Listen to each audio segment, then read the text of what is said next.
Bonjour et bienvenue sur une nouvelle vidéo des pros de la souris. Aujourd'hui, nous allons voir une nouvelle leçon et nous allons apprendre quelque chose de nouveau. Nous allons voir aujourd'hui le processeur. Donc on a fait, si vous vous rappelez bien, ou pour les gens qui n'ont pas encore vu, vous pouvez aller sur notre chaîne YouTube pour revoir les anciennes vidéos. Et dans une de nos anciennes vidéos, qui s'appelait Les composants de l'ordinateur, donc on parlait du fonctionnement d'un ordinateur quelconque et quelles sont les pièces maîtresses dans cet ordinateur.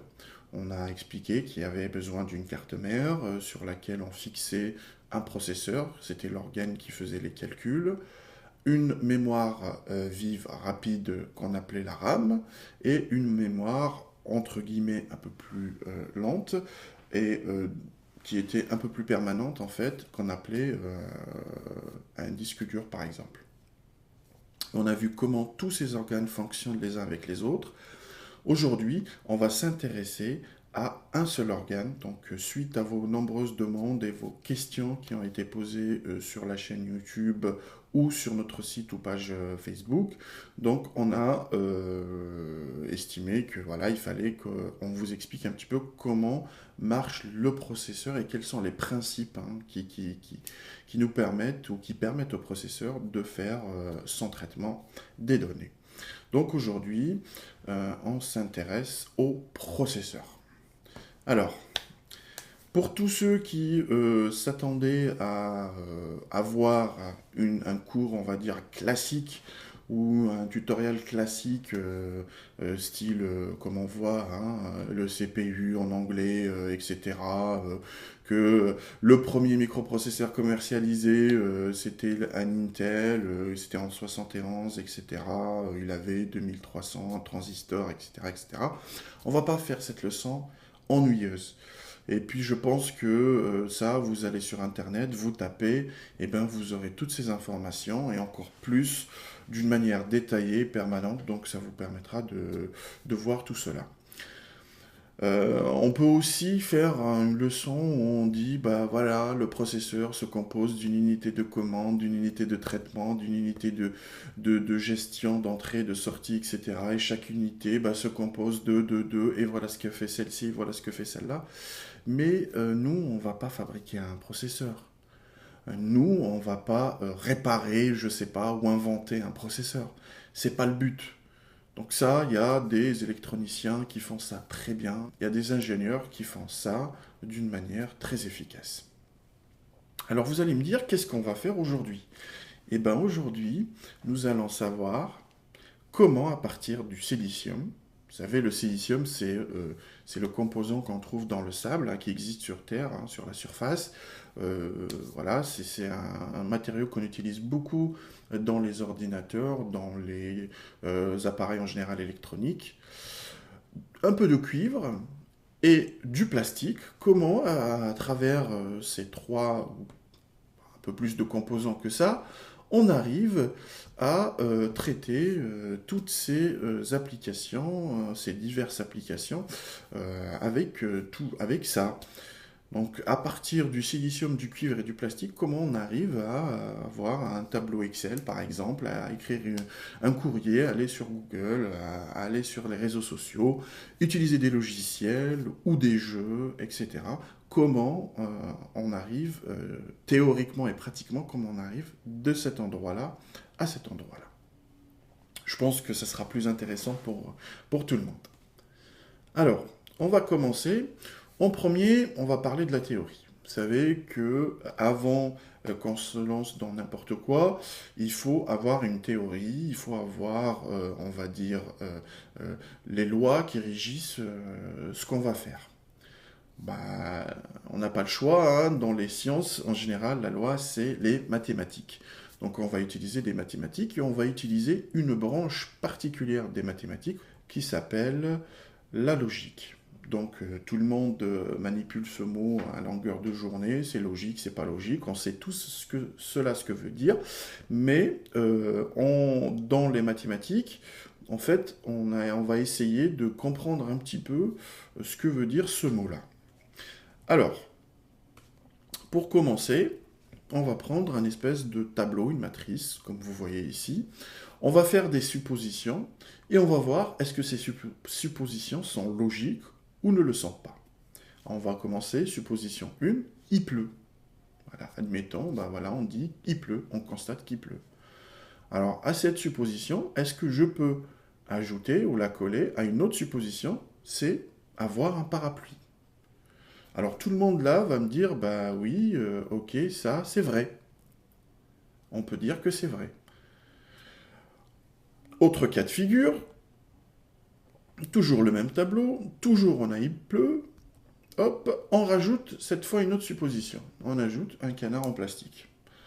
Bon, un canard en plastique, en général, les enfants ils jouent ça dans la douche, donc c'est pas... voilà, quand il pleut, il y a de l'eau dans les deux, mais dans le deuxième cas, tout le monde va me dire, bah non, c'est faux, on n'a pas besoin d'un canard en plastique quand il pleut.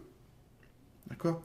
Donc là, vous voyez, notre théorie, on va dire la logique, c'est on part d'états, de suppositions, qu'on va essayer de combiner les uns aux autres ou comparer les uns aux autres, et on va ressortir des valeurs, soit c'est vrai, soit c'est faux, ou autre chose.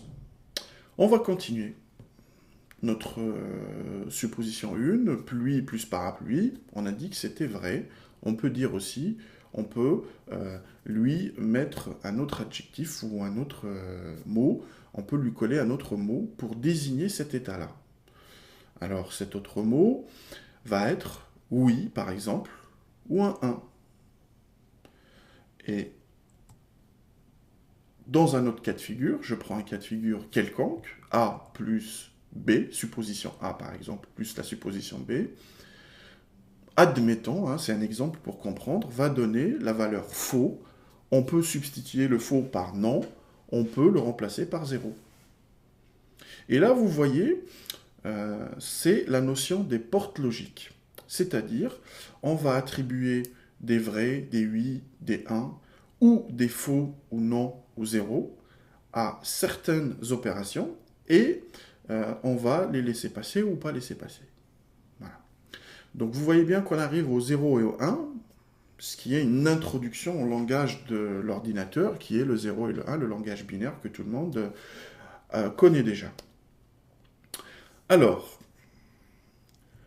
là, on va rentrer vraiment dans les portes logiques, dans la notion des portes logiques. Qu'est-ce que veut dire une porte logique, à quoi ça sert et comment on l'utilise.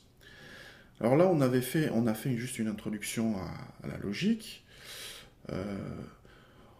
On va voir la première porte. Donc notre première porte sera la porte oui. Alors vous allez me dire, ça veut dire quoi cette porte oui là? À quoi elle sert? Eh bien la porte oui, vous la utilisez pratiquement tous les jours. Vous voyez dans notre exemple ici, quand vous allez dans un aéroport ou quand vous allez dans un supermarché ou un grand magasin, etc. La porte d'entrée, eh ben, c'est une porte coulissante. Quand vous arrivez devant la porte s'ouvre. Quand il n'y a personne, la porte se ferme. Ça, c'est l'équivalent de la porte oui. Quand il y a quelqu'un, quand il y a une valeur, quand il y a quelqu'un qui se présente devant, la porte s'ouvre. Quand il n'y a personne, la porte se ferme. Donc c'est la porte oui. Elle vous dit tous oui, rentrez, oui, je vous permets, rentrez. Ça, c'est la première porte logique. On a l'inverse, une porte qui ne vous laisse pas entrer. Dès que vous venez, elle se referme. C'est la porte non. Donc les automobilistes la connaissent très bien, cette porte-là. On a une troisième porte qu'on peut appeler la porte et. Cette porte est, c'est-à-dire qu'on a plusieurs conditions, et il faut que toutes ces conditions soient réunies pour que notre porte s'ouvre. Par exemple, je vous donne un petit exemple. Admettons, on a une porte avec deux serrures différentes. Chaque serrure a sa clé propre. Donc pour ouvrir cette porte, on est obligé d'avoir les deux clés pour ouvrir le premier verrou avec la première clé et le deuxième verrou avec la deuxième clé. Ce qui va nous permettre de rentrer. Si on a une clé sur deux, on va ouvrir qu'une serrure, la deuxième ne s'ouvre pas, la porte, elle est toujours verrouillée. Ça, c'est la porte et. On a une quatrième porte qu'on va voir, c'est la porte ou. C'est-à-dire cette porte, on va aller sur un état ou un autre, et s'il y a au moins un des deux, la porte s'ouvre. ou s'il y a les deux, elle s'ouvre aussi. Bah, je vous donne un exemple, comme les clés de votre voiture et la télécommande. Donc vous pouvez ouvrir et fermer votre voiture avec votre clé ou avec la télécommande. Donc soit l'un, soit l'autre permet d'ouvrir la voiture. Voilà. Donc vous allez me dire, c'est quoi le rapport avec notre processeur, etc. On va y venir hein, petit à petit, et je vais vous expliquer. Là, on n'est que dans la théorie. Donc ces portes-là, en les combinant, on arrive à créer un raisonnement logique, une logique, d'où les portes logiques. C'est-à-dire, admettons, on a un immeuble ou deux bureaux, et on veut que telle personne puisse accéder à telle salle, telle personne puisse accéder à telle salle, telle personne ne puisse pas rentrer, etc. En disposant ces différentes portes, eh ben, on peut aiguiller les gens.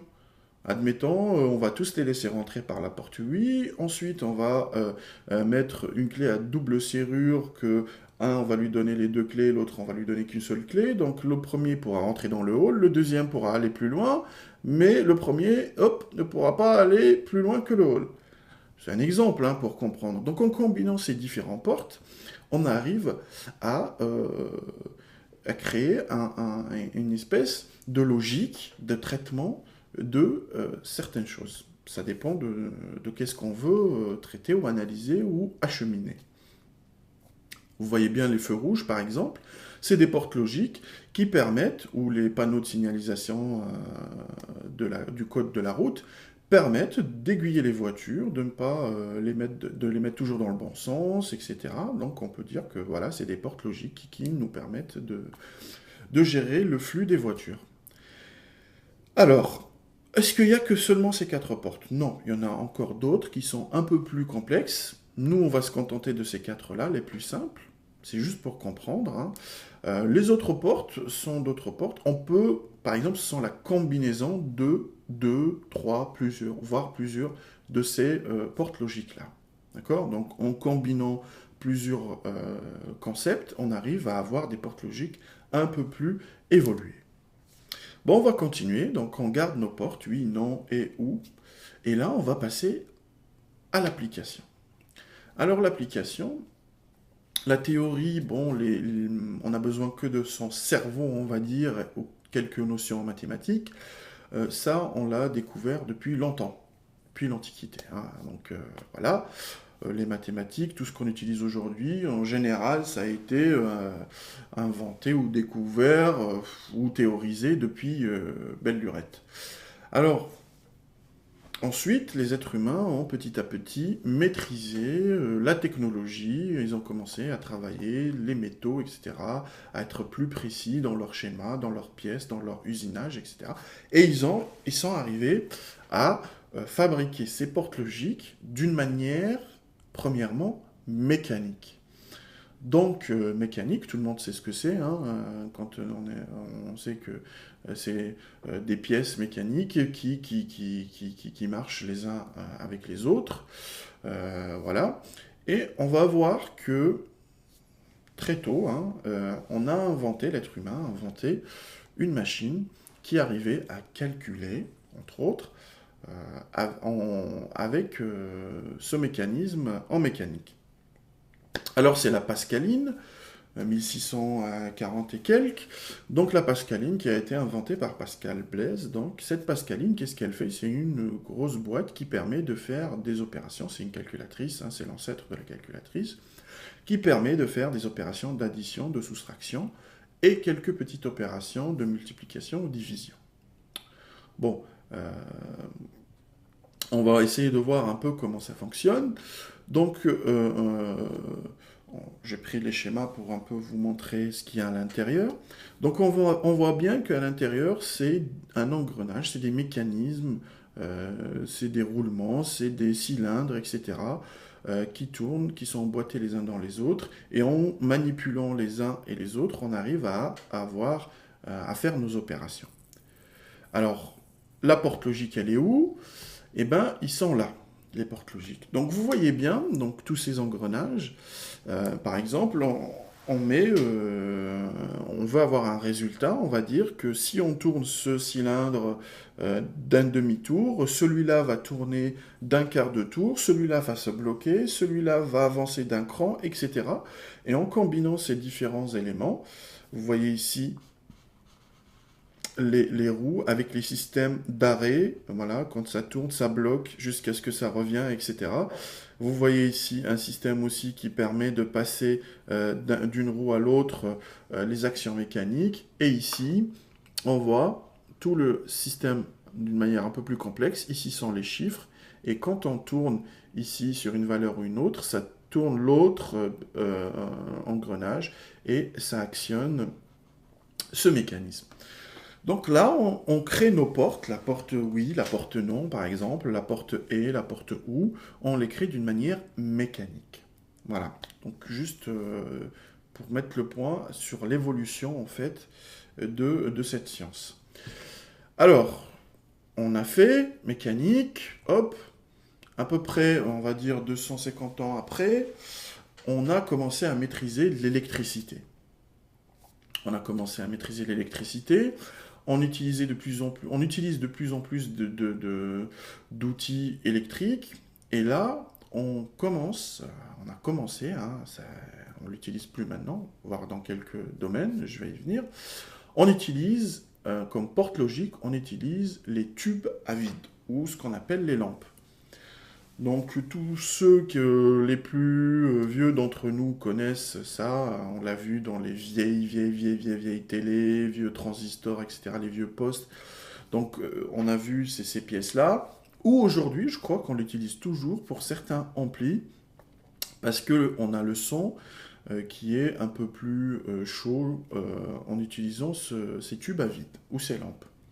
Alors ces tubes à vide ou ces lampes, donc, avaient un avantage par rapport au système mécanique, c'est qu'elles étaient un peu plus petites et qu'elles étaient, qu'elles avaient une plus grande capacité à faire notre raisonnement ou nos portes. Par contre, tout ce qui était mécanique, c'était des choses extrêmement complexes. Il fallait l'entretenir, hein. C'est comme dans votre voiture ou les vieilles horloges, il faut les entretenir, ça peut tomber en panne. Et puis, le problème majeur des engrenages mécaniques ou des portes logiques mécaniques, c'est que si on veut faire un changement, eh ben, on est obligé de changer complètement la machine ou le mécanisme à l'intérieur. Voilà. Donc un manque d'adaptabilité qui est un peu handicapant. Dans ces tubes à vide, donc on a gagné quelques points, on va dire, mais ils ont toujours un inconvénient, c'est que ces tubes sont relativement grands. Voilà, vous voyez, il y a différentes tailles. Ils ont une durée de vie, donc ils grillent au bout de quelques temps, donc il faut les changer. Et aussi, ils consomment beaucoup d'électricité. Bon. Je vais vous expliquer un peu le principe rapidement d'un tube à vide. Il y en a plusieurs sortes, hein. Il y en a des tas et tas. Là, je vais juste vous montrer le principe de base pour qu'on puisse comprendre, pour qu'il n'y ait pas de zone d'ombre. Alors, comment travaille ce tube à vide? Comment on arrive à faire une porte logique avec ce tube à vide? Alors, premièrement, il est constitué, on va dire, de deux bornes. Tout le monde, tous ceux qui ont fait des petites expériences électriques. Donc, on part de deux bornes, la cathode et l'anode, qu'on branche sur un circuit électrique. Voilà. Donc, hop. Alors, pour éviter que ces deux bornes, on va dire, se touchent ou soient en contact avec de l'air ou autre chose, on les met dans un tube et on enlève l'air. D'où la notion de tube à vide ou lampe. Alors, on lance l'énergie, on branche sur une batterie, donc le positif, avec l'anode, le négatif avec la cathode, et on regarde ce qui se passe. Eh bien, il ne se passe rien. Pourquoi il ne se passe rien? Parce que vous voyez ici, il y a une distance entre ces deux bornes et l'électricité ne peut pas être conduite. Donc l'électricité, vous savez tous que c'est un flux d'électrons. Les électrons, c'est des particules élémentaires qui voyagent dans nos matériaux. Et quand ces particules, les électrons, voyagent, c'est le flux électrique. Quand ils ne voyagent pas, ils ne peuvent pas passer, ben là, on n'a pas d'électricité qui traverse. Comment résoudre ce problème? Eh ben, on peut le résoudre d'une manière simple, donc en introduisant un filament avec une source d'énergie, bien sûr. Ce filament va chauffer, va dégager de l'énergie, de la chaleur. Et en dégageant de l'énergie, de la chaleur, la cathode, ici, vous voyez bien, va être chauffée. Et en chauffant cette cathode, vous savez que quand on chauffe la matière, les composants de cette matière, on leur donne de l'énergie. Donc ils se mettent à bouger un peu plus. Et plus on leur met de l'énergie, plus ils vont pouvoir s'échapper et bouger plus. Donc qu'est-ce qui va se passer en chauffant notre système? Eh bien, on va voir des électrons qui vont apparaître sur notre cathode, qui vont être expulsés vers l'anode. Et donc, ce flux d'électrons, vous voyez bien, hop, qui voyage, voilà, tellement on a chauffé, donc les électrons sont excités, donc ils peuvent passer, ils passent de l'autre côté, et là, on a un courant électrique qui passe.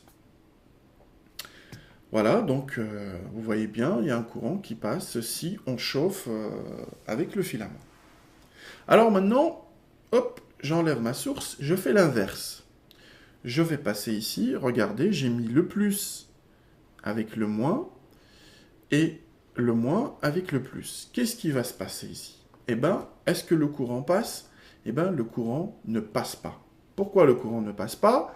Parce que les électrons, ici, ben, ils partent de ce côté-là, donc ils ne peuvent pas aller dans ce sens-là, et là, on a une porte fermée. Donc regardez, on a une porte logique qui permet à l'électricité de circuler dans un sens, c'est la porte oui, et quand on change de sens, eh ben, ça ne permet pas la circulation de l'électricité, donc on a la porte logique non. Et regardez, avec quelques principes simples, on a créé une porte logique, deux portes logiques même. C'est le principe de la diode. C'est le principe de la diode qui nous permet de faire cela. Alors, comme on a dit, il y a beaucoup d'inconvénients à ces tubes à vide, donc on va voir, les scientifiques ont réussi à trouver autre chose, plus pratique. Cette autre chose, c'est les semi-conducteurs. Là, je vous demande de vous concentrer un petit peu. On va rentrer dans le vif du sujet, parce que toute la technologie aujourd'hui repose sur les semi-conducteurs. Il n'y en a pas un, il n'y en a pas deux, il y en a plusieurs. Aujourd'hui, on utilise majoritairement le silicium, voilà, ce qui se trouve dans le sable, par exemple, on utilise ça, mais on peut utiliser d'autres semi-conducteurs. Par exemple, on mise beaucoup sur le diamant, qu'il soit naturel ou fabriqué artificiellement, on mise beaucoup sur le diamant, vous savez, c'est du carbone assemblé, donc on mise beaucoup sur ce semi-conducteur, peut-être il sera le semi-conducteur de l'avenir. Bon. Nous, on va rester dans le silicium, et tout ce qu'on va faire dorénavant, là, ça sera en relation avec le silicium. Alors, semi-conducteur. Quand vous voyez du cuivre, hein, le cuivre, c'est ce qu'il y a dans les câbles électriques, par exemple, chez vous, ou n'importe où, hein. Tous, on sait que le cuivre, par exemple, ou le fer, achemine l'électricité. Donc c'est un conducteur. On sait tous aussi que par exemple le plastique ou le bois ou certains d'autres matériaux sont isolants. Et on a des matériaux, comme je vous disais, semi-conducteurs, qui sont entre les deux. C'est-à-dire qu'ils peuvent avoir les deux caractéristiques. Et nous, les scientifiques, ils ont trouvé une solution, une parade, pour jouer sur ce double aspect. C'est-à-dire, ils profitent de l'avantage de ces deux propriétés pour faire passer ou arrêter l'électricité dans un composant, c'est-à-dire créer une porte logique. Comment ils font ça? Donc tout ça a commencé avec l'atome, la découverte ou l'exploration de l'atome. Donc au 19e siècle, à la fin, on supposait l'existence de l'atome, sans vraiment le prouver, c'était tellement petit, à l'époque on n'avait pas assez d'instruments ou les théories pour aller explorer cet atome. Début du XXe siècle, vient un jeune scientifique qui s'appelait Einstein. Et ben Einstein, qu'est-ce qu'il fait vers 1905, je crois? Il publie une série d'articles, et dans cette série d'articles, ben, qu'est-ce qu'il nous dit? Ben, il nous explique un peu la lumière, rien que ça. Voilà, il nous dit que la lumière voilà, se compose par des petits paquets d'énergie quantifiés, qu'on va appeler photons, et qui peuvent être des corpuscules, c'est-à-dire comme des petites billes, ou qui peuvent être des ondes. Waouh. Euh, Ensuite, dans la foulée, il nous explique il nous prouve, entre guillemets, l'existence de l'atome grâce à ce qu'on appelle le mouvement brownien. Donc je vous invite à aller sur Internet, taper ça pour voir. C'est, par exemple, quand on met le pollen, vous savez, le pollen des fleurs et des arbres, quand on le met dans de l'eau, on voit qu'il réagit d'une certaine manière, donc qui prouve l'existence des atomes. Bon, je ne vais pas rentrer dans ce sujet, juste pour vous expliquer ça. Et toutes ces découvertes ont ouvert la route à une série de pionniers, Planck, Niels Bohr, Heisenberg, etc. C'est des scientifiques, des physiciens. Ça leur a ouvert une nouvelle branche de la physique qu'on va appeler la physique quantique ou la mécanique quantique. Et cette branche nous a permis d'explorer, de faire l'autopsie quelque part de l'atome, de comprendre quelles sont les forces qui gèrent cet atome, de quoi il est composé, et de créer une nouvelle technologie par rapport à cette nouvelle branche. Si vous êtes intéressé par la mécanique quantique, la physique quantique, on pourra faire une vidéo si ça vous intéresse. Donc laissez-moi des commentaires, on fera une vidéo sur ça. C'est un monde extrêmement fascinant, c'est quelque chose d'extraordinaire qu'on ne comprend pas encore bien. Hein, et quand je dis on, ça veut dire tout le monde, tous les êtres humains, on arrive à l'utiliser un petit peu sans vraiment comprendre ces notions de base. Mais on l'utilise quand même. C'est quelque chose d'extraordinaire et de merveilleux. Voilà, si vous êtes intéressé, donc vous me laissez des commentaires et on essaiera de faire une petite vidéo là-dessus. Revenons à notre atome. Donc, on a appris que notre atome, voilà, il était composé d'un noyau. Ce noyau est composé de protons et de neutrons. Les protons, ils ont une charge électrique positive. Les neutrons, ils sont neutres. Ils n'ont pas de charge électrique. Alors, il y a plusieurs types d'atomes. Hein. Le plus léger et le plus facile à comprendre, c'est l'atome d'hydrogène qui se compose d'un seul proton et d'un électron qui orbite autour. Mais on peut après monter sur d'autres atomes qui sont beaucoup plus lourds et beaucoup plus denses. Bon, là, j'ai fait juste un exemple, j'ai donné un exemple quelconque, juste pour comprendre un peu ce qui va suivre. Alors là, on a le noyau. Autour de ce noyau, on a des électrons. Ces électrons, qu'est-ce qu'ils font? Ben, ils orbitent autour de ce noyau. Mais pas d'une manière quelconque ou hasardeuse, quoique, d'une certaine manière, ils obéissent à certaines règles. On va voir lesquelles. Donc, ces électrons, ils ont des orbites, on appelle des couches.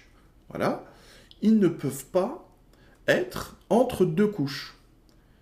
Et chaque couche peut contenir un nombre limité d'électrons. Voilà la première couche, par exemple, la jaune, là, elle contient 2. La bleue qui suit, par exemple, elle en contient 6. La dernière, là, qui est toute... elle en contient, là, dans notre exemple, elle contient 4.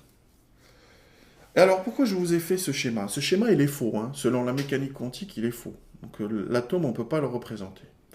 Mais bon, nous, c'est juste pour comprendre un principe, c'est le principe des couches et le principe que chaque électron ne peut pas occuper n'importe quelle orbite. Voilà, il y a des énergies permises et d'autres qui ne sont pas permises. Alors on voit dans notre cas ici, on va voir, je vais vous expliquer ce que c'est que la bande de valence et la bande de conduction. Alors la bande de valence, on va prendre notre atome, là c'est juste un exemple. Donc la dernière couche, on va l'appeler la couche de conduction. C'est la couche qui va, celle-ci, qui va permettre à l'électricité d'être conduite. C'est-à-dire, on peut s'échanger des électrons sur cette couche entre atomes et atomes voisins. Il y a aussi la couche qui est juste en dessous, c'est la couche de valence. Elle peut fournir des électrons qui vont monter ici dans la couche de conduction pour après être acheminés ou revenir. Donc il y a deux couches, couche de valence et couche de conduction. Je vais vous expliquer ça bien en détail. Donc pour l'instant, suivez et concentrez-vous. Donc voilà, là on a en bleu notre électron qui a une charge négative. On a en noir là le proton et on a en blanc cassé, en gris, les neutrons. Donc vous voyez bien que le noyau il est chargé positivement grâce au proton. Et les électrons ont une charge négative, donc ce qui fait qu'on a un équilibre dans cet atome. Si on a par exemple 10 charges positives ici dans le noyau, et on a 10 électrons négatifs à l'extérieur, et ben ça nous équilibre notre atome. Il est équilibré. Si on a des électrons en plus, notre atome a un excédent d'électrons. Si on a des électrons en moins, notre atome est en déficit d'électrons, donc il est positif. Alors, bande de valence, bande de conduction. On va donner un exemple tout simple, tout concret, tout con, pour comprendre ce mécanisme. Bien sûr, je simplifie au maximum, donc pour les gens qui sont dans le domaine, vont trouver ça un peu light, mais j'explique pour qu'on puisse comprendre les éléments de base, tout ce qui est élémentaire. Alors, on va dire qu'on a un amphithéâtre, par exemple, on a des gradins.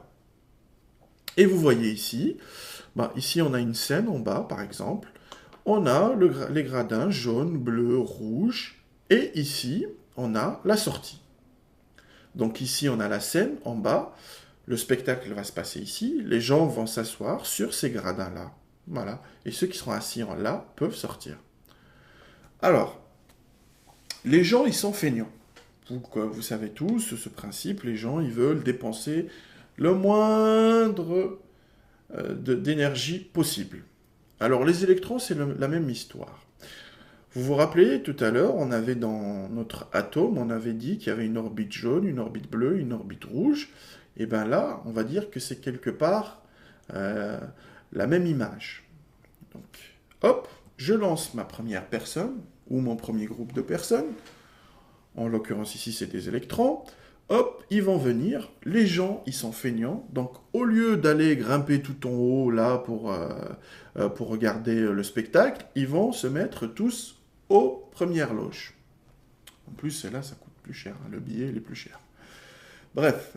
Alors, donc, ces gens-là vont se mettre là. Une fois que ces gradins seront remplis, s'il y a d'autres gens, qu'est-ce qu'ils vont faire? Ils vont monter, ils vont pas trouver de place sur les gradins jaunes, donc qu'est-ce qu'ils vont faire? Hop, ils vont aller dans les gradins bleus. Voilà.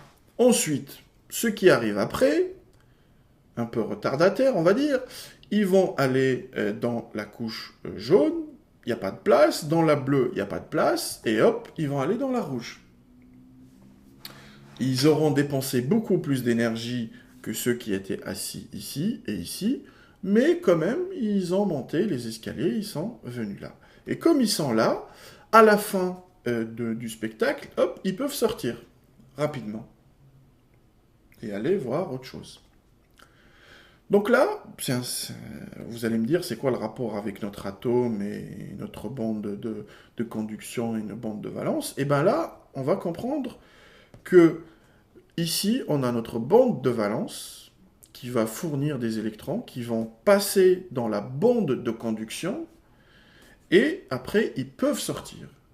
Et là, on voit que nos électrons, ils ont traversé toutes ces bandes sans, relativement facilement. Parce que les gradins, ils n'étaient pas très hauts. Donc, ils sont arrivés à passer facilement. Maintenant, je vais changer un peu les règles du jeu. Donc là, on est dans un matériau conducteur. Donc ça conduit l'électricité.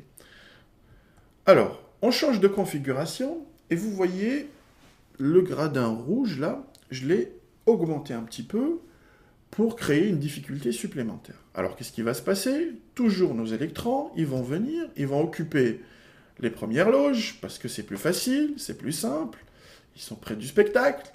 Les autres vont arriver, hop, ils vont occuper les gradins bleus. Et ceux qui arrivent après, qu'est-ce qu'ils vont faire? Ils vont aller monter, et là, ils vont essayer d'aller dans la bande de conduction, hop, sauf que, eh ben, l'étage est trop haut, donc ils ne peuvent pas escalader ce mur. Et ils sont coincés dans la bande de valence. Donc il n'y a pas de lien entre la bande de valence et la bande de conduction. Il y a une grande bande interdite. Et ça, on va l'appeler la bande interdite. Qu'est-ce que veut dire cette bande interdite? C'est qu'elle interdit l'échange entre la bande de valence et la bande de conduction. Et là, on est dans le cas où l'électron ne peut pas passer, et on est dans le cas d'un isolant. Donc vous voyez qu'on avait de l'autre côté un conducteur où il n'y avait pas d'obstacle entre la bande de valence et la bande de conduction. Des fois, ils se chevauchent, donc hop, on passe rapidement entre eux. Et là, il y a un grand écart. Ce qu'il faut, pour passer d'ici à là, il faut une énorme énergie aux électrons pour passer de cette bande à la bande de conduction. Alors, il y a un cas intermédiaire. Alors, au lieu d'avoir une très grande bande interdite et aucun électron passe, ou d'avoir une bande interdite quasi inexistante, on a le cas où c'est entre deux. Alors, qu'est-ce qui va se passer dans ce cas-là? Hop, toujours les électrons vont occuper les couches, comme d'habitude. Tac.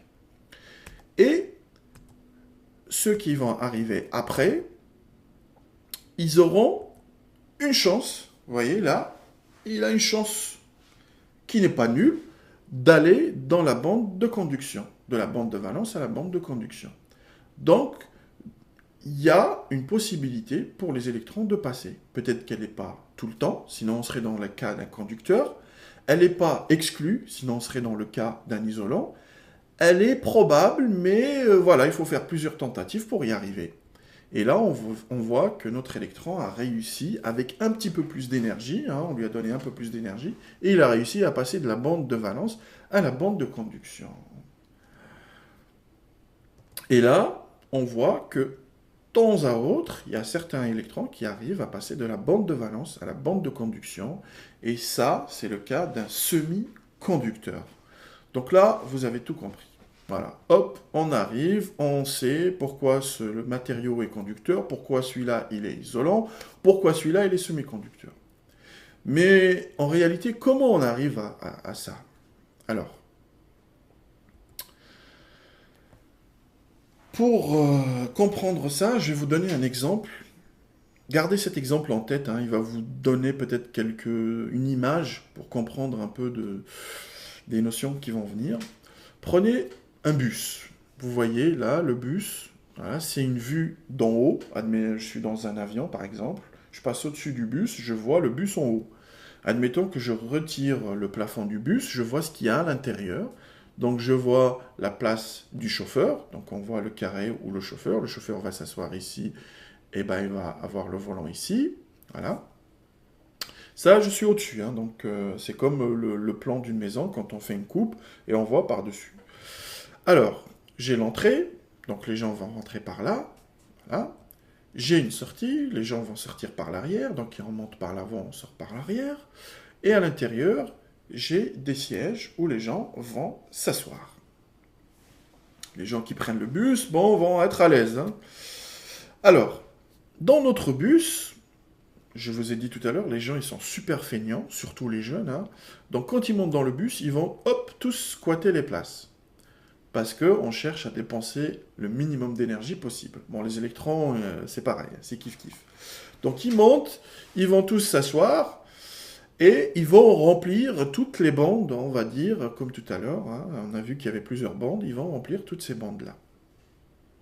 Après, qu'est-ce qui va se passer? Les gens qui vont monter, eh ben, ils vont se mettre dans l'allée centrale. On va dire, voilà, ils vont occuper un autre espace dans ce bus-là. Admettons maintenant qu'on a un voyageur qui est ici, et qui veut aller, en jaune, hein, vous le voyez à l'écran, et qui veut aller jusqu'ici. Qu'est-ce qu'il va faire? Il va demander aux gens de s'écarter un petit peu. Excusez-moi monsieur, excusez-moi madame, excusez-moi monsieur, tac, tac, tac, et il va passer jusque derrière. Qu'est-ce qu'il leur a fait? Il leur a demandé de lui créer un petit espace pour qu'il passe dans cet petit espace, un petit trou. Voilà, les gens vont s'écarter un petit peu, ça va créer un petit trou, lui il va s'engouffrer dans ce trou-là, etc. Après ensuite dans un autre trou, etc., etc. Et là, s'il s'engouffre dans un premier trou, deuxième, troisième, etc., eh ben on voit qu'il arrive à se balader dans ce bus et aller de l'avant à l'arrière. Si le bus était plein à craquer, ben, il va dire, excusez-moi, je veux passer, on va lui dire, bah écoutez, on est bloqué, on peut même pas bouger. Voilà. Là, dans ce cas-là, on a quelques trous qui ont permis à cette personne de circuler dans ce bus-là. Gardez cet exemple. Hein. Alors, on a dit qu'on parlait du silicium, on revient à notre silicium. Là, on a un atome de silicium. Et là, j'ai pris que la couche externe. Hein. J'ai pris au milieu, on va dire que c'est l'atome, hein, sans signe chimique, c'est silicium, Si. Et là, c'est la couche externe, c'est la couche de conduction. C'est la dernière couche du silicium. Alors, ce silicium, il est tout seul. Avec un procédé, on va dire, chimique, technologique, on va essayer de créer un cristal, de mettre plusieurs atomes de silicium collés les uns aux autres, d'une manière uniforme. C'est ce qu'on appelle un cristal. Tac. Et ces éléments s'emboîtent très bien.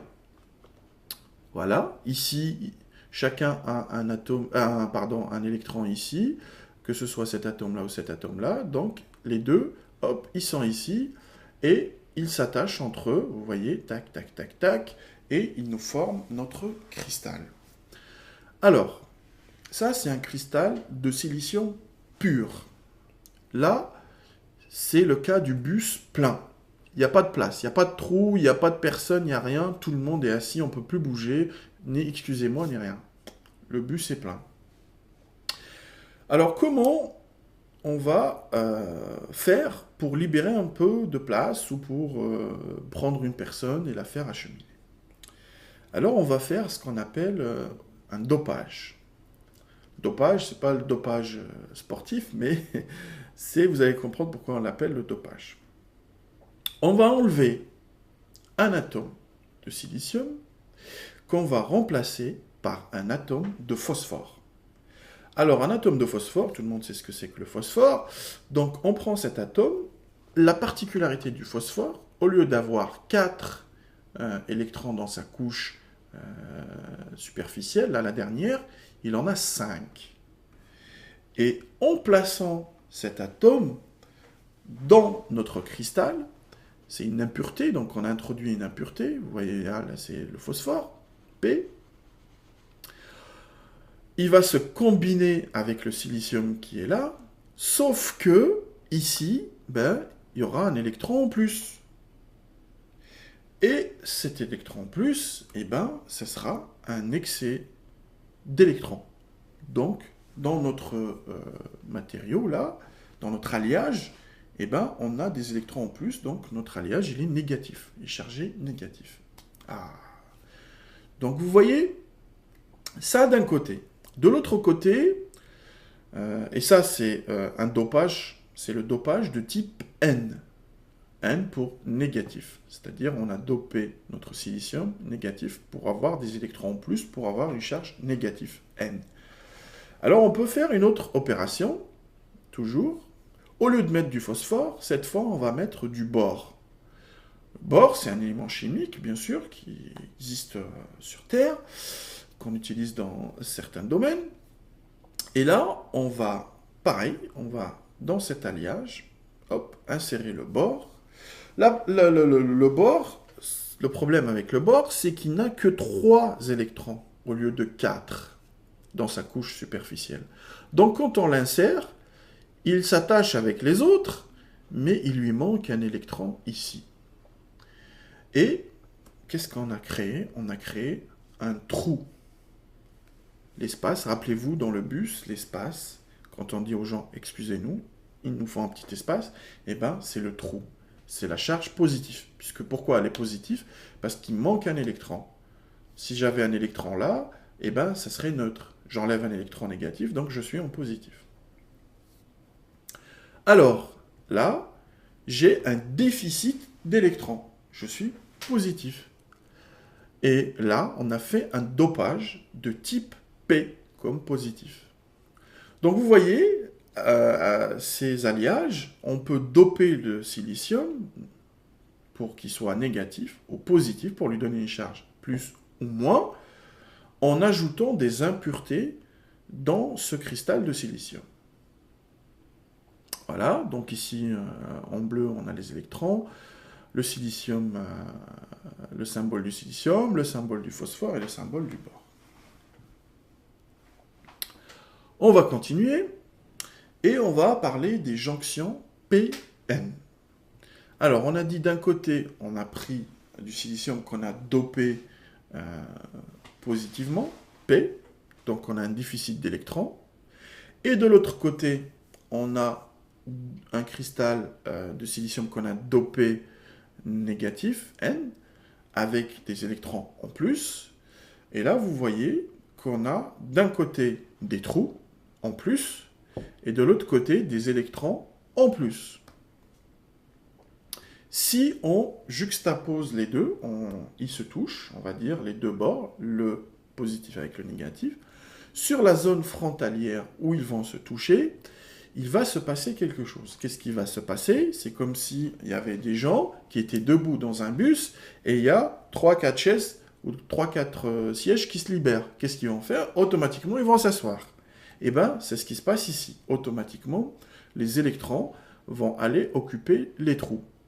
Tous les électrons de cette zone frontalière vont occuper les trous de cette zone frontalière et ça va créer un tampon, une zone neutre. Ce qui va empêcher les électrons qui sont ici d'aller jusque-là. Voilà, vous voyez bien que là, hop, on ne peut pas passer. Parce qu'au milieu, les électrons et les trous se sont recombinés. Alors maintenant, c'est une jonction PN. On a mis un cristal dopé P et un autre N, côte à côte. Il y a une zone qui s'est formée au milieu, neutre, mais les deux bouts, ils ont toujours leur charge électrique. Je prends tout ça, je le relie à une batterie. Une batterie, elle a un côté plus et un côté moins. Le côté plus, vous avez compris, c'est des trous. Le côté moins, vous avez compris aussi, c'est des électrons en plus. Donc ce qu'on va faire, on va connecter ces deux bords. Ici, le bord des trous, on va l'alimenter encore plus de trous. Ici, le bord des électrons, on va encore l'alimenter en électrons. Alors, qu'est-ce qui va se passer? Imaginez, vous avez une foule ici, et vous mettez des gens dans une salle, allez, et il y a une espèce de vide là, et de l'autre côté, il y a des sièges. Plus vous mettez les gens, ben vous créez une offre et une demande il y a une demande ici qui est grande, et ici, il y a une offre qui est grande. Donc, vous créez une force, hop, qui va permettre il va y avoir quelques-uns de ces électrons qui vont, hop, passer pour occuper ces trous, etc. Et plus vous alimentez d'un côté d'électrons et de l'autre côté de trous, vous avez l'électricité qui passe dans l'ampoule, et là, ben, on a le courant qui passe. Et bien sûr, il faut mettre une certaine densité de ce courant-là, sinon ça ne passe pas, parce que bon, le semi-conducteur ne conduit pas très bien. Alors, qu'est-ce qui se passe si maintenant j'inverse les pôles? Je vais prendre les électrons de ce côté et je vais les brancher sur le point positif et je vais prendre les trous et je vais les poser sur le point négatif. J'inverse en fait. Qu'est-ce qui se passe? Ben, ici, j'ai des électrons en rab et ici, je leur fournis des chaises, des trous. Donc, ils vont aller dans ce sens-là, dans ces trous-là. Et ici, j'ai des chaises, des trous, et ici, j'ai des électrons. Donc, ça va se combiner aussi de ce côté. Qu'est-ce qui va se passer? Au lieu que l'électricité va passer, eh ben, chacun des deux bords va aller dans le sens opposé et l'électricité ne passe pas. Notre lampe ne s'allume pas. Alors qu'est-ce qu'on a fait? Eh ben, on a créé une porte oui, non, comme tout à l'heure. Donc quand on met l'électricité dans un sens, eh ben, ça passe, c'est la porte oui. Quand on le branche dans l'autre sens, eh ben, non, c'est la porte non. Donc alors, l'avantage de cette jonction PN, c'est qu'on peut la faire à l'échelle microscopique. C'est-à-dire, on peut la miniaturiser, mais vraiment... c'est-à-dire, on peut la miniaturiser, et ça va nous permettre de mettre beaucoup de jonctions à côté les unes des autres. Et deuxièmement, ça ne consomme pas beaucoup d'électricité par rapport aux lampes qu'on a vues tout à l'heure, les tubes à vide. Alors maintenant qu'on a vu la jonction PN, donc d'un côté on a positif, négatif, on va voir une jonction un peu plus évoluée que la jonction PN. C'est une jonction PNP ou la jonction NPN. Vous allez comprendre, c'est super facile. Hein. Donc on a vu tout à l'heure la jonction PN, c'est-à-dire on met un semi-conducteur positif, l'autre négatif côte à côte. On a une zone qui se crée au milieu de tampons. Au lieu de s'arrêter là, eh ben, on rajoute une autre couche négative, ce qui nous fait un sandwich, une base positive ici, qui est coincée entre deux bornes négatives. D'où le nom PNPN. Ou l'inverse, on peut faire l'inverse. On peut prendre du positif ici, du négatif au milieu, et du positif de ce côté-là, et on fait une jonction NPN. Voilà, c'est presque la même chose. Bon, ça réagit, on va dire, pas de la même manière, mais je vais vous expliquer pourquoi on met ça en sandwich comme ça. Eh bien, admettons dans notre jonction NPN, là, qu'on va la relier à un courant électrique. Est-ce que l'électricité passe? Eh bien, non, elle ne passe pas. Pourquoi elle ne passe pas? Ici, on a du négatif, ici, on a du positif. Donc, au lieu, les électrons vont aller dans ce sens-là. Ici, on a du négatif et ici, on a du négatif. Et ils vont aller dans ce sens-là. Donc, ils s'éloignent et donc, ils ne peuvent pas passer, il y a de courant passer là-dedans. Alors, qu'est-ce qu'on fait? Donc, on rajoute un autre dispositif. Voilà. On crée une jonction. Rappelez-vous, tout à l'heure, on a fait une jonction PN. Voilà. Et là, on va faire un branchement en rouge là pour recréer cette jonction PN dans la grande jonction NPN. Et là, vous voyez, quand je mets ici, l'électricité passe. Et quand l'électricité passe dans cette jonction PN, qu'est-ce qui se passe? Eh bien, elle passe aussi dans la grande boucle qui est ici. Et c'est-à-dire, ce circuit-là, cette jonction, elle peut servir d'interrupteur. Si on met une batterie ici, le courant passe, là et là, bien sûr. Si on coupe l'électricité ici, le courant ne passe pas. Et là, on a créé une espèce d'interrupteur qui permet au courant de passer, de ne pas passer, sur commande, comme on veut. Alors là, on a ce qu'on appelle le transistor, le principe du transistor. Il y en a plusieurs, hein, plusieurs sortes, plusieurs principes, mais là, grosso modo, c'est ça. Voilà, donc le transistor, c'est une pièce qui nous permet de passer ou de stopper l'électricité à volonté. C'est une porte qu'on peut commander, on peut faire ouvrir, fermer, ouvrir pour celui-là, fermer pour celui-là, ouvrir tout le temps, fermer tout le temps. On peut créer nos portes logiques en combinant ces transistors avec le principe de la diode, ce qu'on a vu tout à l'heure, la jonction PN, qui fait oui ou non. En combinant ces différents éléments, on peut créer des portes évoluées, des portes logiques évoluées, les portes et, ou, etc., ou d'autres un peu plus complexes. Là, je vous montre juste le schéma, à peu près. Voilà, donc on a la jonction NPN, donc voilà, les gens qui sont habitués avec les composants électroniques vont comprendre ce schéma. Voilà, on a notre grande boucle, et bien si on passe l'électricité dans cette boucle, on arrive à avoir le courant dans la grande boucle. Voilà. Et dans le sens inverse, et ben ça ne marche pas. Alors, dans ce transistor, je vais juste vous montrer un petit schéma, c'est un exemple, hein, c'est juste un exemple pour qu'on puisse comprendre. Voilà, dans un schéma, par exemple une porte logique et, voilà, vous voyez comment en ajoutant différents transistors, différentes diodes, etc., et différents autres composants, on arrive à avoir la porte logique, par exemple, et. Voilà, c'est juste un exemple. Maintenant qu'on sait comment théoriquement est créé notre semi-conducteur, comment il est dopé, comment on arrive à créer notre transistor ou notre diode, maintenant on va voir comment concrètement l'industrie, comment manipule ce silicium, quelles sont les différentes étapes pour qu'on arrive à arriver à notre processeur, parce que la leçon c'est le processeur.